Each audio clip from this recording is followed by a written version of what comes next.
tienen un tiempo de duración aproximadamente 280 días en días y 40 semanas en semanas.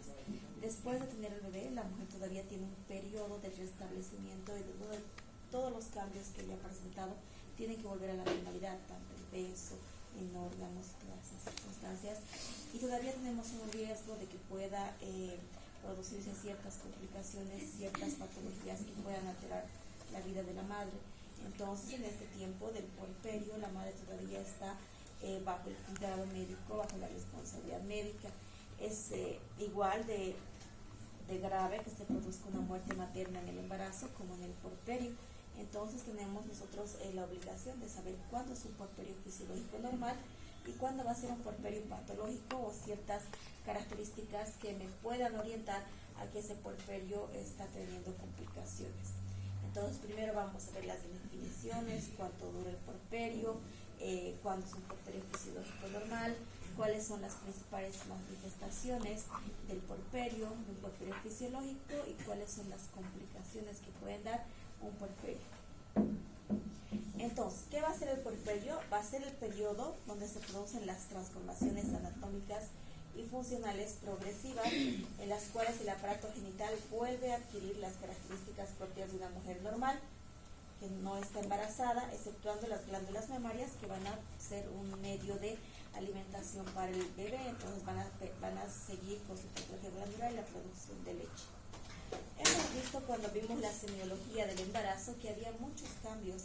Habían cambios a nivel digestivo, habían cambios a nivel respiratorio, habían cambios a nivel circulatorio, habían cambios a nivel genitourinario y también habían cambios a nivel genital femenino, tanto en ovarios como en útero, ¿no? Que cumple una función importante al aumentar de tamaño y arrojar al producto para el desarrollo y también ayuda en la concepción y implantación del bebé. Entonces vemos que el útero cumple una función bien importante y por eso este aumento de tamaño, generalmente de pesar de 60 gramos, aumenta 1 o 2 kilos, hasta llegar hasta 2 kilos aproximadamente durante todo el embarazo. Y asimismo todo el sistema, ¿no? El sistema cardiovascular, el sistema renal, el sistema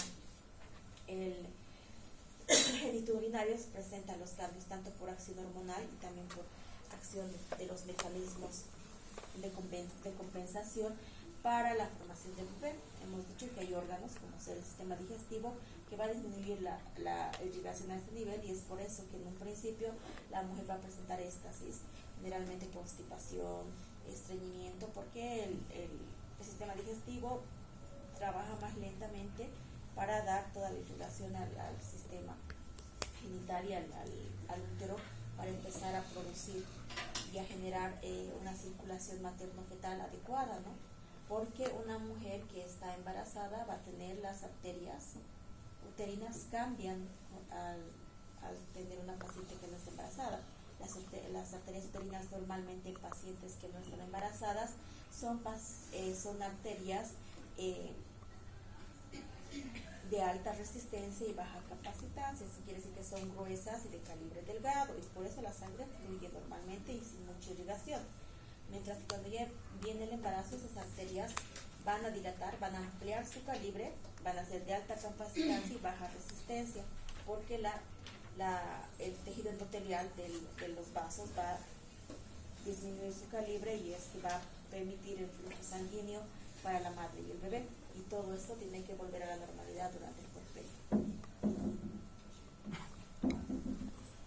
Ahora, vamos a considerar el puerperio, el periodo desde el final del parto, el parto completo, y en este se van a producir la regresión de todos los cambios del embarazo. Va a comenzar tras la expulsión de la placenta, tras el alumbramiento, y va a producir una recuperación de la función ovárica generalmente hasta llegar a la primera menstruación, que se va a considerar el puerperio. La mujer va a menstruar en la mayoría de los casos después de la sexta o octava semana del parto. Puede ser un mes y medio, dependiendo la característica de las pacientes. Algunas menstruan a partir del mes y medio, otras de los 2 meses y otras de los 6 meses posteriores. Influencia mucho que le des la lactancia materna exclusiva. Y esto va a ir ayudando también en la evolución corporal, tanto del útero y ciertos órganos que han cambiado para el alojamiento del bebé. Vamos a considerarlo al puerperio en tres periodos: un puerperio inmediato, un puerperio inmediato y un puerperio tardío. Es importante reconocer de nuestros tres tiempos, ya que las complicaciones del puerperio inmediato van a ser más específicas del puerperio inmediato y del puerperio tardío. Por ejemplo, yo voy a tener que dar recomendaciones en el puerperio inmediato, y son las recomendaciones que les voy a dar a ustedes. Controla a esa paciente las 2 primeras horas hasta las 24 horas. Tenemos que controlar de forma minuciosa tanto los signos vitales como el sangrado vaginal, porque van a haber complicaciones que vamos a ver en el puerperio inmediato. En el puerperio inmediato ustedes tienen que saber qué complicaciones pueden presentarse en esos 7 a 10 días para que ustedes recomienden a la paciente y le digan: cuando se esté yendo, te estás yendo, pero en caso de que tú tengas malestar general, el sangrado sea maloliente, tengas fiebre, escalofríos, malestar general, dolor de cabeza, náuseas, vómitos, tienes que venir de manera inmediata, porque voy a saber cuáles son las complicaciones del puerperio inmediato. Y también del puerperio tardío, voy a saber qué complicaciones se podrían presentar. Ya son menores, ya no tienen tanto riesgo de muerte materna, pero también son complicaciones que puedan afectar el estilo de vida de la mujer. En el puerperio tardío vamos a encontrar incontinencias urinarias, depresiones postpartos, esas complicaciones que también deben ser identificadas cuando nosotros hagamos un respectivo control. Entonces el puerperio inmediato va a comprender las primeras 24 horas postparto. Nace el bebé y las 24 horas posteriores se considera un puerperio inmediato. El puerperio inmediato comprende los 7 a 10 primeros días postparto, generalmente de las primeras 24 horas, se cumplen las 24 horas y ya se comprende al puerperio inmediato. Y el puerperio tardío va a comprender desde los 10 días postparto hasta generalmente el primer inicio de la menstruación, o 45 días postparto. Y el puerperio alejado es el puerperio que se puede presentar hasta casi cumplir un año del bebé, el año del parto, generalmente. En este tiempo vamos a ir viendo que los cambios van a ser tanto a nivel local como a nivel sistémico. A nivel local vamos a ir viendo que la cicatrización del canal vaginal, generalmente esa distensión que tiene el canal vaginal, va mejorando su tensión y va recuperando esa consistencia que presentó durante el periodo expulsivo, y se va a producir la instauración de la lactancia materna y la restauración ovárica, provocando su menstruación a los 45 días, generalmente postparto. Principalmente nosotros vamos a tener la evolución del cuerpo uterino, que vamos a ir considerando que vaya restituyendo o vaya adquiriendo el tamaño y el peso antes del parto. Entonces va a haber una evolución uterina inmediatamente después del parto. El útero tiene que tener una consistencia dura como una piedra. Esa se llama la consistencia leñosa del útero, y tiene que estar así para comprimir los vasos que tenía en el útero, ¿no? Y para tratar de cerrarlos, porque cuando abre un poco sangra, cierra, abre, y esto hace que disminuya de tamaño. Cuando abre, libera sangre, y ese dolor en la contracción de abrir y cerrar se llaman entuertos, y esos entuertos van a ser normales en la mujer postparto. Entonces, cuando ustedes van y hacen la evaluación y le preguntan cómo has estado y le dicen: tengo mucho dolor, o se le pone dura la barriguita, me duele, hay que explicarle que son las contracciones postparto, que van a ser normales y van a ir disminuyendo de intensidad poco a poco mientras el útero vaya disminuyendo de tamaño. Después del parto normal, el útero generalmente se lateraliza al lado derecho y queda a una altura aproximadamente de 17 a 20 centímetros. Entonces, inmediatamente después del parto, cuando ustedes van a empezar a hacer el masaje uterino, que está en el mate, van a identificar y van a medir el útero, y debe estar aproximadamente de 17 a 20 centímetros.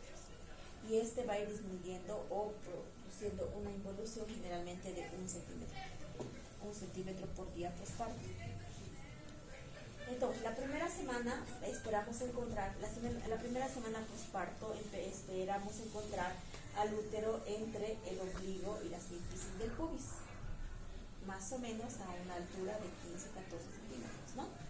En la segunda semana ya el útero se va a volver intrapélvico, ya tiene que estar dentro de la pelvis, o sea, ya medir menos de 10 centímetros, y eso se puede palpar fácilmente.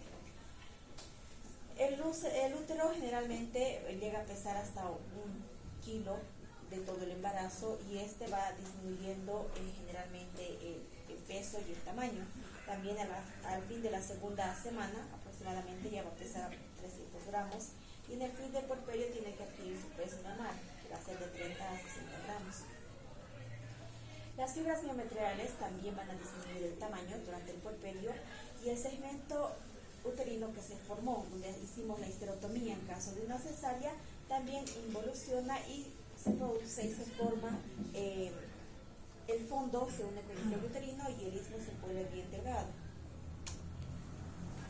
Los entuertos, las contracciones uterinas que van a ser dolorosas, se presentan los primeros días, es más perceptible por las embarazadas o las puerperias multíparas, y generalmente estos dolores o estas contracciones van a aumentar durante la lactancia, ¿no? Porque va a liberar todavía oxitocina y eso hace que el útero contraiga, porque hemos dicho que un factor estimulador del inicio del trabajo de parto va a ser la prolactina más que hormona. La oxitocina más los estrógenos, porque va a bajar el nivel de progesterona. La progesterona va a ser la que va a mantener el embarazo normal y se va a mantener alta durante todo el embarazo, pero a partir de las 36 semanas va a caer sus niveles, y es donde los estrógenos aumentan o se permanecen altos y sube la oxitocina y desencadena el trabajo de parto. Eso tienen que acordarse. La producción de oxitocina va a producir que haya mayor efecto o mayores entuertos, y esto es una alimentación positiva que se da, ¿no? Mientras más oxitocina haya, el útero va a contraer, y el útero contrae y libera más oxitocina. Hay una zona que se llama decidua, que va a proteger la capa endometrial del útero, y eso es lo que se va a ir eliminando a veces con los coágulos sanguíneos. Los loquios no solamente van a ser sangre, va a tener cierto tejido que se llama decidua, y es normal. Algunas veces puede que venga la puérpera y les diga: estoy sangrando, pero tengo como restitos de sangre. Son como un tejido que se va a producir como unas hiletas de sangre que se pueden presentar. Entonces tenemos que orientar a la paciente. Hay situaciones que son normales, ¿no? Es la zona superior que comienza a desprenderse junto a los glúteos, y se va a ir produciendo una fase regresiva de unos 5 días aproximadamente. La capa basal de la decidua va a regenerar el endometrio. Este epitelio que reviste los fondos glandulares va a ir proliferando unas 2 semanas y va a cubrir toda la cavidad uterina, y es donde ya el endometrio se va a ir preparando para un nuevo ciclo menstrual, recuperando sus capas y sus vasos sanguíneos, para que ya se produzca un ciclo menstrual normal. El epitelio y el estroma van a ir proliferando, el endometrio proliferativo no secretor, aproximadamente de 40 a 45 días postparto, y ahí se va a producir la primera menstruación.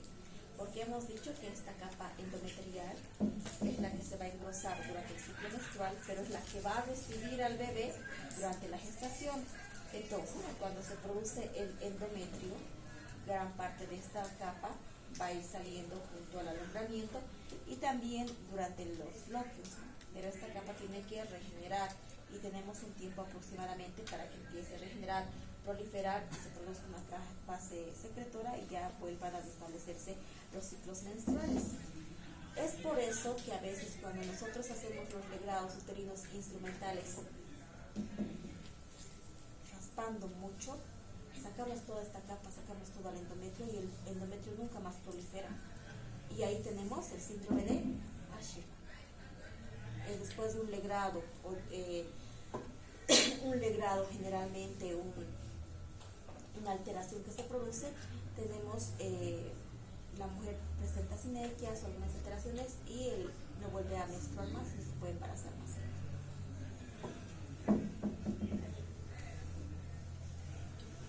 Ahora, vamos a tener ciertas características de los loquios y eso tenemos que explicar a la mujer, porque los loquios, no todo el puerperio van a ser loquios hemáticos o loquios con sangre. Mediante vaya pasando los días, estos loquios van a cambiar de consistencia y de coloración. Generalmente en los primeros días, generalmente primero, segundo, tercero hasta cuarto día, los loquios son loquios rojos, coágulos de sangre, son los loquios rubra. Y después de esto, generalmente del 5 al séptimo día, estos loquios ya van a ir cambiando tanto de coloración y consistencia, y ya que el exudado va a aumentar y va a disminuir el sangrado, a estos loquios se los llama loquios serosos o loquios flava. Y después del séptimo día hasta generalmente 30 días postparto, que la mujer puede tener su sangrado, ya estos loquios cambian y ya van cambiando de coloración también, va a aumentar la secreción mucosa y va a aumentar los leucocitos, cambian de color, estos van a ir haciéndose más amarillentos, más mucosos, y la mujer puede que vaya presentando esporádicamente, ya no es como los primeros días persistente permanente, va a disminuir también de cantidad. Entonces todo esto vamos a explicar a la mujer cuando se esté yendo, y ella tiene que saber. Durante los primeros 30 días tú vas a tener sangrado, los primeros 4 o 5 días el sangrado va a ser rojo, hemático, puede que tenga cierta consistencia, ciertas membranas, eso es normal.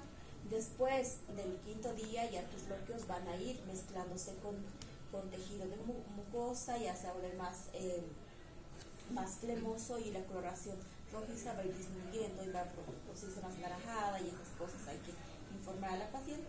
Y hasta el 30 día puede que sangres intermitentemente, y es por eso que debes tener un pañito. ¿Cuándo me va a importar esto? Es cuando la mujer tenga los loquios fétidos o malolientes. Ahí sí tenemos que orientar a que ese signo no es normal, que debe acudir a la emergencia mientras más temprano sea mejor, porque tenemos una complicación del puerperio inmediato, que es la endometritis, y puede ser una endometritis.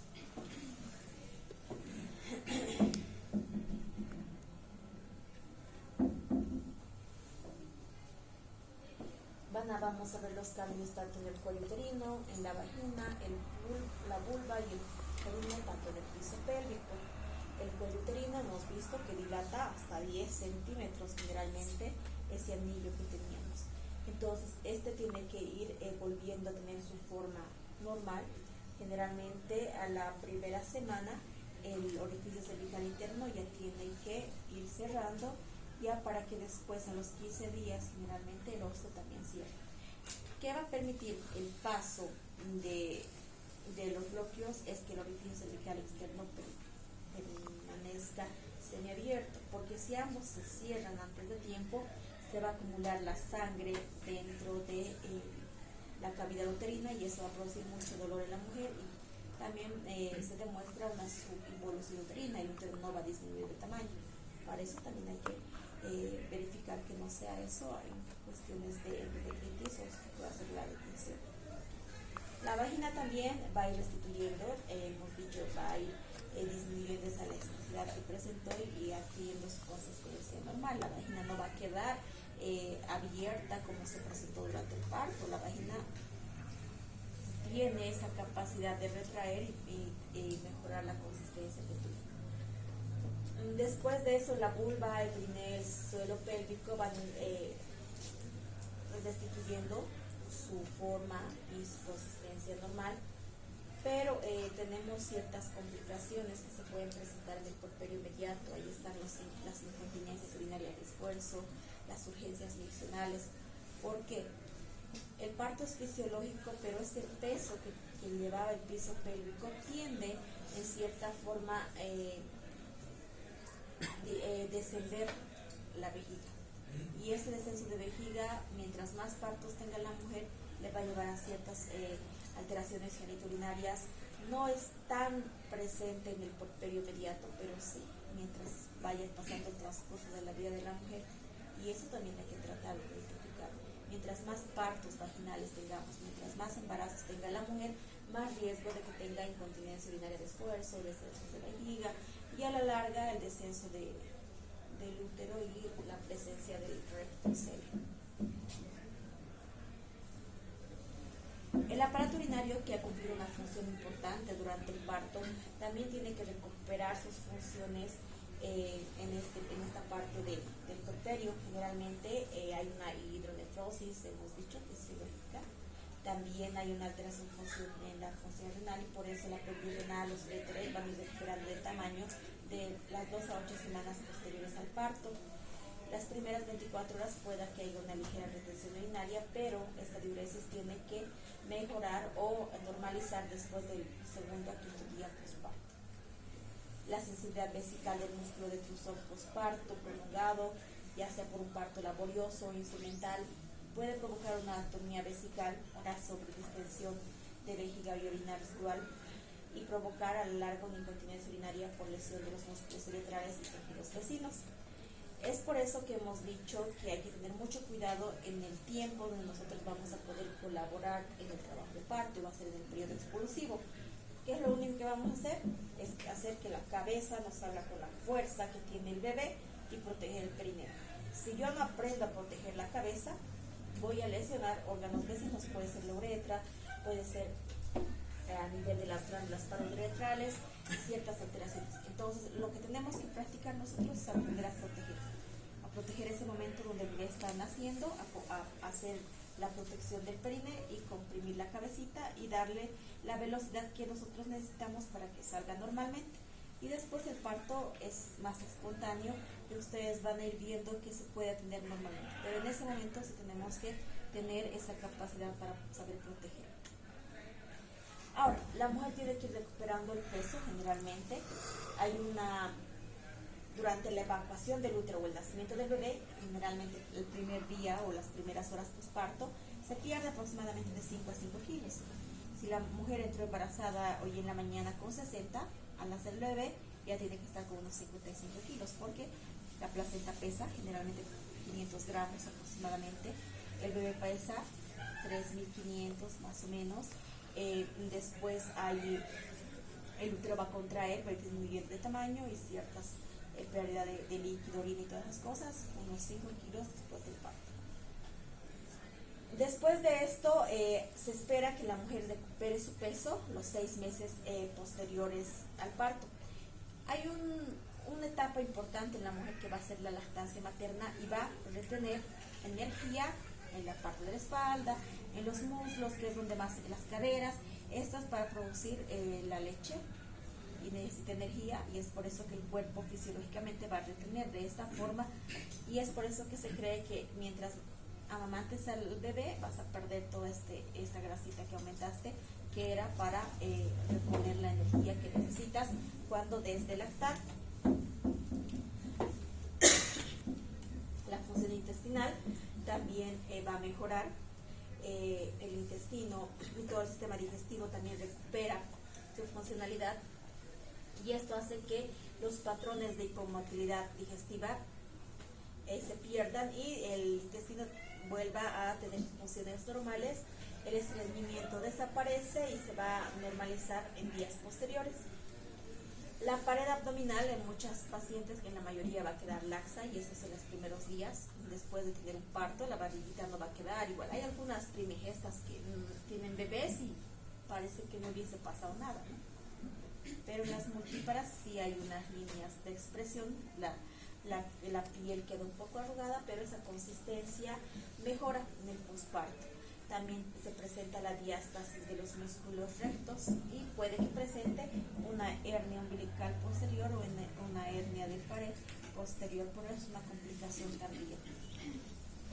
Y las estrías que tenía, las estrías normales, van a permanecer hasta tener una consistencia blanquecina, cambiar de color. Esto va a depender mucho de la alimentación de la mujer para el cuidado de su piel, de la alimentación, del ejercicio que haga para la restitución de la piel. Sabemos que la piel se estira y después contrae, y es dependiendo del cuidado que le damos y la alimentación para que ésta establezca y tenga la elasticidad normal o anterior. Vamos a tener unos cambios hematológicos, generalmente los cambios cardíacos, los niveles basales, la frecuencia cardíaca fetal se van a restablecer generalmente a las 6 semanas postparto. Hemos dicho que teníamos una hemodilución de la sangre durante el embarazo. Después hemos visto que había un estado de hipercoagulabilidad y había una leucocitosis fisiológica, y todo eso tiene que ir restableciéndose y volviendo a la normalidad hasta la 6ª semana postparto. ¿Qué es lo que nosotros tenemos que hacer durante el puerperio, o qué es lo que debemos estar capacitados, o qué es lo que debemos orientar a la mujer? Nosotros debemos ver que el puerperio inmediato se cumpla todas las indicaciones normales. En el puerperio inmediato, mientras la paciente esté internada y mientras nosotros podamos hacer el control, ¿qué es lo que tenemos que hacer? 1. Vamos a controlar de forma estricta los signos vitales, la pérdida sanguínea, la pérdida de sangre, la altura del fondo uterino, y vamos a mantenerla, si es necesario, con oxitocina, 20 unidades intravenoso, la puedo pasar a goteo, puede ser a 32 gotas por minuto, se acaba y generalmente se descontinúa, y esperar que la paciente orine. Entonces, ustedes en su evolución del puerperio inmediato tienen que poner paciente con, al momento, asintomática, con dolor abdominal por los entuertos, consciente, orientada, ¿no?, con una pérdida de sangre de 1 o 2 paños durante 2 horas, el fondo uterino se encuentra en 16, 17, al momento con oxitocina y con micción espontánea, o diuresis negativa o diuresis positiva. Eso va a ser importante para mí, para que yo pueda determinar si ella está yendo bien o no. Generalmente las pacientes en un puerperio fisiológico postparto van a ser egresadas o van a ser dadas de alta las primeras 24 horas. Las pacientes por cesárea generalmente se las va a dar de alta las 24 a 48 horas, se van a quedar 2 días. Esto es por la antibiótico-terapia y la profilaxis antibiótica que se le da, ¿no? Y se establezca más el sistema digestivo, porque se van a casa a las 24 horas antes, se empiezan a comer todo porque tienen que nutrirse para 2, no sé qué cosas, y la mujer viene con una hipomotilidad fetal y viene con mucho dolor. Entonces, por eso se establece bien el sistema digestivo y se le da de alta. En el puerperio inmediato vamos a ir viendo también los signos vitales, el sangrado vaginal, la involución del útero, que no me haga fiebre, la alimentación rica en fibra, diuresis, retención sódica vesical y la movilización precoz. Cuando mi paciente se esté yendo en el puerperio inmediato, yo voy a controlar tanto el sangrado vaginal como la temperatura, la alimentación, la diuresis, la retención de líquido y sonda vesical. El puerperio tardío. Voy a informar a mi paciente sobre los bloqueos, como les había dicho, la alimentación, las multivitaminas, la higiene, la menstruación, cuándo va a venir aproximadamente, la lactancia materna exclusiva, los ejercicios de forma gradual, y se recomienda que haya una abstinencia sexual aproximadamente por lo menos unas 2 semanas. Entonces eran unas 40 semanas que la mujer, hasta la Biblia decía, ¿no?, que tenga abstinencia de 45 días, y los métodos de anticoncepción. Ahora, hemos visto que el puerperio inmediato van a ser las 24 horas posteriores. En estas 24 horas tenemos el riesgo de muerte materna por hemorragia obstétrica, ya que va a ser la principal causa de muerte las hemorragias. Es por eso que el sangrado debe ser controlado de manera continua y según los protocolos establecidos. Las 2 primeras horas nosotros tenemos que controlar a la mujer cada media hora, tanto de los signos vitales, involución uterina y el sangrado. Después de estas 2 primeras horas, que eran las horas oro o la hora oro que se denomina, bajamos un poco el riesgo de muerte materna, pero durante las 24 horas tiene que ser monitorizada de manera estricta, porque es donde se produce la muerte materna. Entonces, por eso que ustedes o nosotros como personal médico que estamos en el servicio, vamos a tener que controlar esas 2 horas importantes y después de las 24 horas. Ya después de las 24 horas el riesgo va a ir disminuyendo poco a poco, y es por eso que lo voy a dar de alta. Pero después de las 24 horas tengo complicaciones también que se van a ir presentando.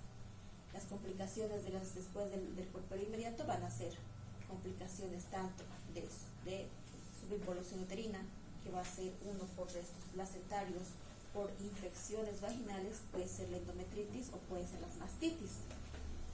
Durante la primera semana la mujer puede venir con esas alteraciones, como náuseas, malestar general y todas las cosas por presentar o mastitis o endometritis o restos placentarios. Las primeras 24 horas va a presentar hemorragia generalmente por atonía uterina, es por eso que queda con oxitocina o identificamos eso. Por atonía uterina, después por desgarros vaginales, puede ser que el piso esté sangrando o el cuello uterino. Puede ser por restos placentarios también, que empiece a sangrar y no deje de sangrar, o alteraciones de la coagulabilidad, que son las 4 T's que vamos a ir viendo. Después, en el puerperio inmediato, las más frecuentes van a ser las infecciones, generalmente endometritis y mastitis. Entonces, la paciente va a tener bloqueos hemáticos fétidos, va a tener dolor abdominal por involución uterina, va a tener alzas térmicas y fiebre. ¿No se prende? En el puerperio tardío ya las complicaciones van a ser menores, vamos a presentar alteraciones ya del aparato genital, que puede quedar permanentes como son las urgencias vaginales, las incontinencias urinarias, después de eso la diástasis de rectos, ciertas alteraciones psicológicas de la mujer que se puede identificar en el control.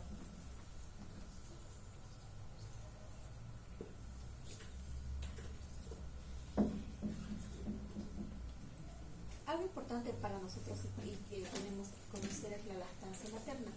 Una parte ustedes van a ir viendo en pediatría, pero tenemos que saber las características, se tiene que documentar tanto del lado obstétrico como pediátrico todo lo que es la lactancia materna y la importancia que va a ser también para la madre poder dar esta alimentación a su bebé. Entonces, para que nosotros fomentemos esto, tenemos que saber qué beneficios tenemos en la mamá para que esta le pueda dar. Es más fácil para una a veces darle la leche de fórmula y dejarlo ahí, pero hay ciertos cambios que van a mejorar mucho en la madre cuando de lactar. Hemos visto que los primeros días va a producir una secreción que se llama el calostro, ¿no? Que es considerada como la primera vacuna para el bebé y es muy importante que éste pueda recibir para responder o para enfrentarse al medio externo, porque ustedes saben que estaba dentro dentro del útero, envuelto por sus membranas y el líquido amniótico, no tenía nada más, pero sale al exterior, empieza a respirar, empieza a tener contacto con las personas y el medio externo de por sí es un medio que tiene sus microorganismos, todas las condiciones. Entonces, los primeros días le va a dar cierta inmunidad importante para la respuesta que tenga el bebé posteriormente. Y también va a proporcionar su alimentación y va a mantenerlo con los niveles adecuados de glucosa, proteínas, minerales, y tiene una inmunoglobulina importante que es la inmunoglobulina A. Esta inmunoglobulina A se pasa principalmente por este tipo de leche, por el calostro, y es la que le va a dar la inmunidad necesaria al bebé. Y después ya de los 5 días va a ir produciendo las leches. La leche que tiene todos los componentes que tiene la leche para nutrir al bebé. Y algo importante que tiene la leche materna y no tiene la leche de fórmula son las enzimas digestivas, ¿no? Que hace que los bebés tengan el proceso digestivo normal en contraparte con la leche de fórmula, que hace que los bebés estreñir, el bebé no es capaz de sintetizar esas proteínas que viene de la leche de fórmula. Entonces es un beneficio para la mamá y por eso es que los bebés cuando consumen fórmula tienen más cólicos, tienen más indigestión, las deposiciones se hacen más verduzcas, es más difícil, inclusive muchos se van a estreñir. ¿Qué es lo que vamos a ir viendo entonces también en esta parte de la lactancia? Es que nosotros vamos a mantener los niveles y la producción de la leche y los conductos de la glándula mamaria van a permanecer con la hipertrofia normal, y esto hace que los componentes hormonales todavía se mantengan altos y hace en cierta parte que la madre permanezca en amenorrea, porque se va a ir produciendo la leche por la oxitocina, ¿no? Por el llanto del bebé y todas esas cosas. Entonces se dice que mientras más tiempo el bebé lacta, generalmente es de lactancia materna, es exclusiva los primeros 6 meses, se da un método anticonceptivo natural que se llama el MELA, ¿no? Alimentación exclusiva, o hasta que le venga el primer ciclo menstrual. Entonces, mientras la mamá vaya vaya dando de lactar solamente leche, se lo va a proteger en ese tiempo. Ahora, tenemos estos cambios, pero permanencia de la oxitocina y la prolactina, y esto va a hacer que estas hormonas vayan normalizándose en el transcurso, pero van a mantenerse altas. Me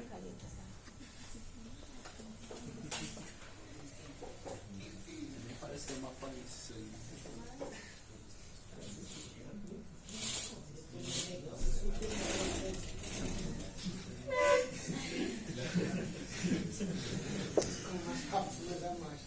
Y en la discoteca no dicen nada ustedes, ¿no? Ahí no hace calor. Aquí se están durmiendo, pero allá no.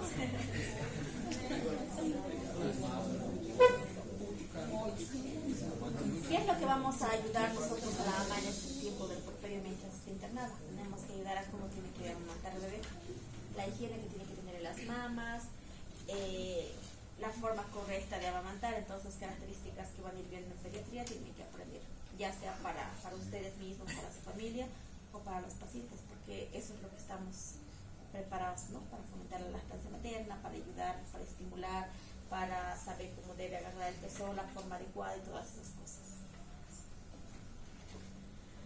Ahora, hemos visto, ya les había dicho, los efectos que cumple la lactancia materna en el lactante. Va a disminuir las infecciones intestinales, el pH intestinal va a disminuir, va a proteger contra los rotavirus. Hay un vínculo de madre a hijo generalmente, es la lactancia materna. Y los efectos en la madre, vamos a mejorar o vamos a promover la evolución uterina fisiológica más rápidamente, vamos a inhibir la ovulación, va a disminuir el cáncer de mama, va a disminuir el cáncer de ovario, la lactancia no incrementa el riesgo de osteoporosis ni fracturas y mejora el vínculo de madre a hijo. Mientras la mujer menos tiempo de ovulación tenga, va a ser mejor para nosotros. Mientras menos efecto estrogénico tengamos, va a beneficiarnos. Y eso pueden hablar ustedes con las mujeres, ¿no? Mientras más progesterona tengamos, vamos a disminuir el cáncer de mama y vamos a disminuir el cáncer de cuello uterino, más el de mama, porque el de mama es efecto hormonal del estrógeno. Entonces, aquellas mujeres que no han tenido hijos, que no se han embarazado, aquellas mujeres que han menstruado tempranamente o han tenido su menopausia tardíamente, tienen más riesgo de cáncer de mama. Y las que tienen más hijos, las multíparas, tienen menos riesgo, ¿no? Por el efecto de la progesterona protectora durante el embarazo. Hay en algunas pacientes que sí se va a contraindicar la lactancia materna, y eso tienen que saber, porque eso les van a preguntar en su examen de grado o va a ser en sus preguntas de examen. ¿Y qué? Porque la lactancia materna tiene una ley que debemos cumplir, entonces debería ser en todas las mujeres, pero hay ciertas que van a estar en la excepción. ¿Cuáles? La drogadicción, las pacientes con VIH, pacientes con lactantes con la galactosemia, una tuberculosis activa no tratada, mujeres con tratamiento para el cáncer de mama, portadoras del virus del HPV, y medicamentos como antineoplásicos, el metotrexate, la fluoxetina, el diazepam, las tetracinas, la teofilina, son fármacos que van a contraindicar la lactancia materna. Entonces nosotros vamos a hacer la inhibición de la lactancia con un vendaje local de las mamas, y tenemos que dar un dopaminético que es la cabergolina para suprimir la lactancia. La cabergolina se da generalmente en esquemas de 2.5 miligramos cada 3 días por unas 4 veces, y se va a inhibir de esa forma la secreción láctea. El puerperio patológico lo vamos a ver en la siguiente clase, ya después